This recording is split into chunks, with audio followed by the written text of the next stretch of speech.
Parang gano'n yung mga kapatid eh. Nagbigay siya ng exam. So, is it like A or B? Pero ako siya, A lang sa doon kasi yung tama sa doon. Grabe si Lord. Napaka-merciful.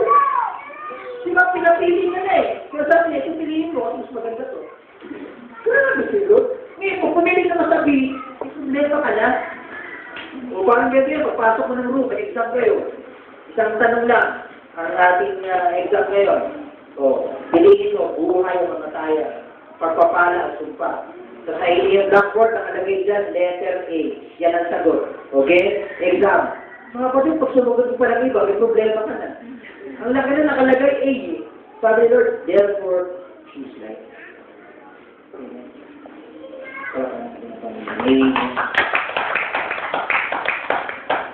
Explain natin mga kapatid, Deuteronomy 30:20.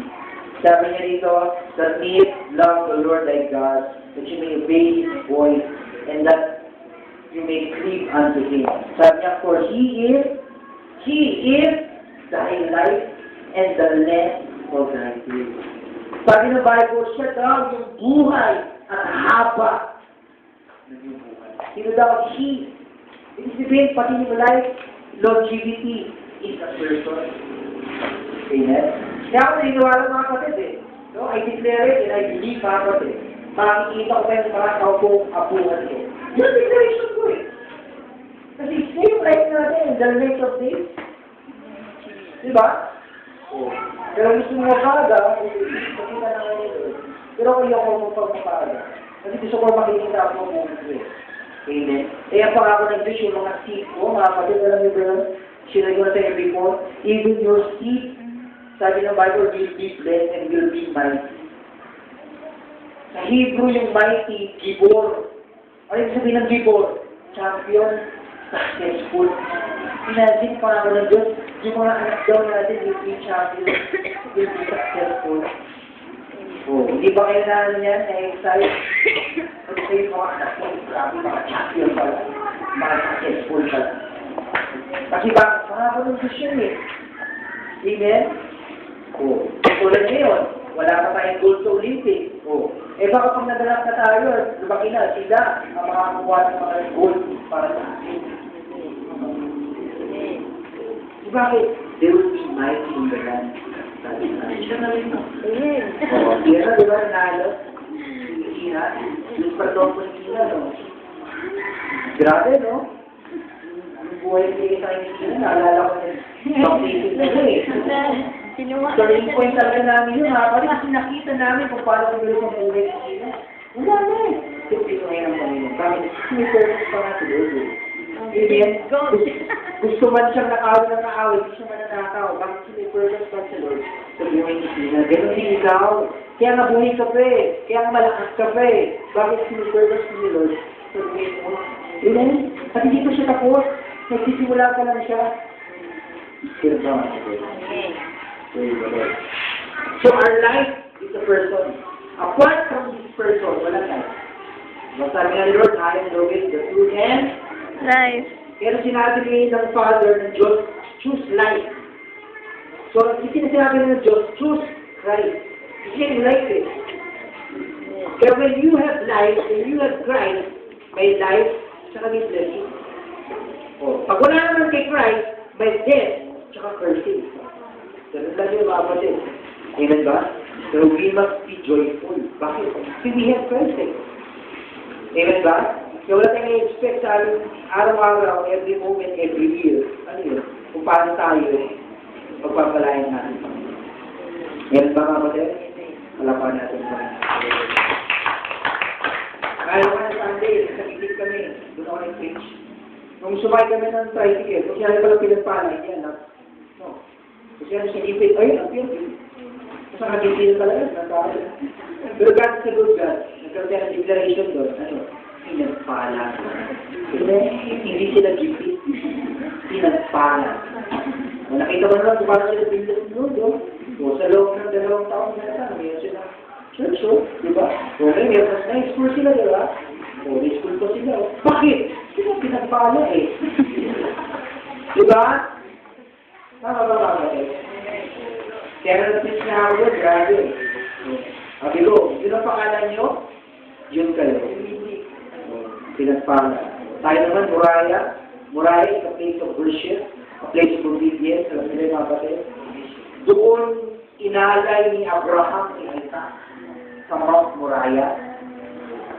Doon sinabi ang unang compound name, Jehovah Jireh, Yahweh's provision. Kaya kung yung mga kapatid, yung mga nidyo, bibigyan ng Diyos, kasi nasa Moriah kayo. Dito sinabi ni Lord na siya ang provision. Di ba natutuwa sa mga kapatid? Palapanan natin ang Panginoon. Lord, salamat sa katilaan sa Moriah. Dahil sa Moriah ako, dito ka nagpakilala na ikaw ang provision. Kaya ang kailangan namin, makukuha na. Ano ba, mga kapatid? Ano ba yung mistake na sila share ko kanina? He asked for wisdom. Kaya lang, he left, yung pinaka-importanting bagay is the right hand. Amen? Yung kanang kamay, which speaks of our Lord Jesus Christ. No wonder why, mga kapatid, yung kanyang buhay ay naikli na. Naikli lang yung mga kapatid, 60 years, naikli yung mga kapatid. Dahil na, ikukumpara mo sa mga panahon sa tao mo, mahaba ang buhay. So, sabi nga, delusion siya, mga kapatid. Sabi niya sa Ecclesiastes 1:18, for in much wisdom is much grief, and he increases knowledge, increases sorrow. Imagine, yun ang kanyang conclusion. Pag ikaw ay sobrang talino, sobrang kalungkutan. Yung sinabi niya sa Proverbs, na ang principal thing is wisdom. Bakit? Kasi nga, pag ito na Ecclesiastes, delusional siya. Okay? Distorted na yung wisdom. So, he died 6 years old. Okay? Pag niya dito take note, without the Lord, the giver, the gift will become unfulfilled and complete. Sa Tagalog, mga kapatid, pag wala ang Panginoon sa buhay ko, pag wala yung nagbibigay ng pagpapala, kahit meron ka nito, walang fulfillment. Amen? Ang masakit pa, hindi ko rapi. Di ba, no-wonder yung mga kapatid, tingnan mo ang mundo. Kahit sikat na sikat, maraming pera, bakit malungkot? Kaya ba si Jimi Hendrix? O di ba pa nagpo-concert yun? Sinisira yung gitara, sinusunog. Bakit kaya? Alam mo, ba't gano'n siya? Kasi naghahanap siya ng kapayapaan. Asal-asal na siya puro siya, wala kapayapaan Alam niyo ba yung huling concert niya? Nag-announce na lahat ng tao, sabi niya, kung sino man dito nakakalam, kung saan ako makakatag ko ng kapayapaan, pwede lang ba, kausapin ako sa backstage. Alam niyo, yung huling concert niya, walang pumunta walang share sa kanya. Ano nangyari? Ilang week, nagpakamatay si Jimi Hendrix. Sikat yun, mga kapatid. Talented yun. Pero ba't walang fulfillment? Kasi wala yung giver ng gift Meron na siya gift, pero wala yung giver. Sino ba? Michael Jackson? Sikat ba? Sikat. Pero ba't siya namatay? Hindi pa matulog Kailangan niya sinasaksak na gamit. Na-overdose. Patay. Sabihin, kung may gift ka, mga kapatid, sige, bless ka niya. Pero mas bless ka pagkasama mo yung giver. Kasi bakit kasama yung giver, mga kapatid, yung gift will be a fulfillment. Kasi bakit? Kasama mo yung giver. Yan ba, mga kapatid? So sabi niya, there's something wrong when a believer only wants the gift. So, may pagkakamali. Maglagi rin tayo gift. Dapat ang heart natin sa giver. Amen? Ang focus natin lagi is yung giver ng gift. Ang ating Panginoon. Tama ba, kapatid? Si David, ganun din. He knew yung kanyang source. He was known a man after God's own heart. And David, he valued the presence of the Lord. Kapatid, bago siya naging hari, anong kanyang trabaho? Pastor. Sabi niya, he is someone who talks to the Lord. Kaya pa nagpapastor siya, kinakausap niya ang Lord. Ano pa? Kinakataan niya ang Panginoon. Mahal siya. Natakata siya. Makabi niya, and the deep the waters of my soul flow it out. Kaya nakikinig, puro pa lang. Pero matapan siya. You are So, bakit bigla si David? Kasi bakit? Ang heart niya, sabi pa nito. wala siyang paking walang nanonood sa ako sa handa. Amen? Diba?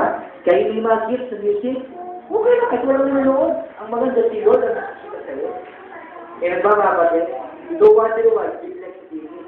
Kasi ba, kahit walang nakakita, ang masakit pa mga kapatid eh, even yung tatay niya, nakalimutan siya na naging issue. Diba?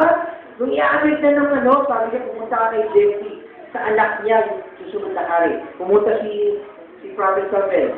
O, ito na ba yung anak ko? May 7 sons, sabi ni Jeffy. O, tinanong, siya ba? Sabi ko, hindi yan. Yan? Hindi yan. Ang napunta sa akin, sabi, meron mo ba anak? Ay, meron ko pala isa. Sabi sa pastor, kalimutan ko. Pati tatang pinalimutan siya. O, sige na tatang David. Pag yung David, batang-bata siya. O, pero sabi ng Bible, he was good looking. O, si David. So bakit? Lagi ka sa Lord eh. Diba? Gusto mo maging good looking? O, gusto mo si Lord. Diba? Kaya naging good looking si David. O, nangyari? Pagdating sabi niya, bata pa. Kaya sabi ni Lord, siya yung susunod na hari. Sabi ng Bible, kung ang tao nakatingin sa panlabas, pero ang Diyos nakatingin saan?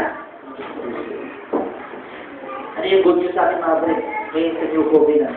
At tinitingnan pala ng bisyong puso natin. E sino ba yung puso natin? Si Kristo. Diba? Kaya pag tinitingnan ka ng you are good looking. O tingnan mo sa kalawa sa kanan namin. O, good looking yan mga balik. Kaya nagbababat eh. O, parapan natin ang Panginoon. Amen. So, ano nangyari sa story ni David, mga kapatid? Diba, he fought Goliath, nanalo siya. Okay, sabi niya, he was conscious not of the giant, but of God. So, he believed na mas malaki. Tama ba, mga kapatid? Now, pakita natin ang Bible, mga kapatid. The Bible is an honest book. Ano yung sabihin? Wala siya sinatabi. Kahit yung mga pagkakamali ng mga tao nilagay niya. Si David, ang hari, he committed ano yun? Adultery. With Bathsheba. Ano pa? Pati kay Uriah. Bakit? Ginawa niya si David, kinadala niya doon sa gera, namatay si Uriah. Okay? Ano nangyari mga kapatid? Okay lang sa kanya. Para ito, wala nakakita eh. Kaya naman Diyos. Pinunta ni Prophet Nathan. Ito yung story eh. Sabi niya, hari, meron akong problema eh. Meron na isang tao. Mga kapatid. Marami naman siyang tupa. Dahil tupa eh. Mayaman eh.